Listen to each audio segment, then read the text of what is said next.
Well, howdy there, Internet people. It's Bo again. So, today we're going to provide a surprising update to the Klamath River story. Earlier this month, did a video about a situation in Oregon and Northern California surrounding the Klamath River. I'm going to do a quick recap on what was going on, and then we'll move on to the new developments. Okay, so there's a drought. This river, its water levels are low. The river has endangered species in it. It also flows through a native area, and fishing is their way of life.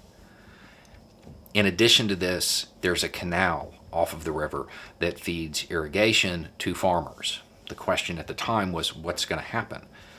They did, in fact, close the canal. They cut off that irrigation to keep the water levels up, to preserve the fishing and the endangered species and all of that. When I covered the story, I did it because it's an interesting story with a lot of moving parts. It fit the theme at the time, and I saw it developing like sometime next month. I imagined something would occur with it. The developments have started now.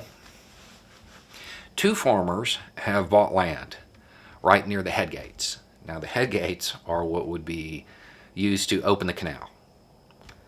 And they have set up an information center there. The idea is it's a place for them to gather and petition for a redress of their grievances.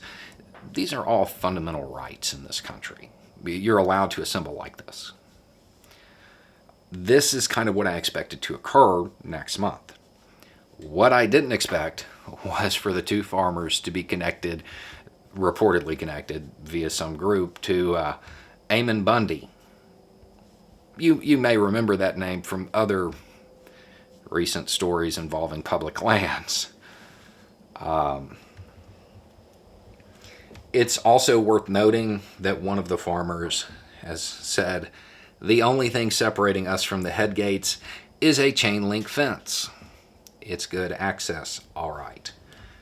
And they got the land because they didn't want to be run off by the federal government. That this is a place where they can gather because they own it. They can't be dispersed. It's worth noting that about 20 years ago there was a similar situation, and the farmers forced the head gates open multiple times, and the U.S. Marshals had to be called out. So, we may all be turning our eyes to Oregon for a national story.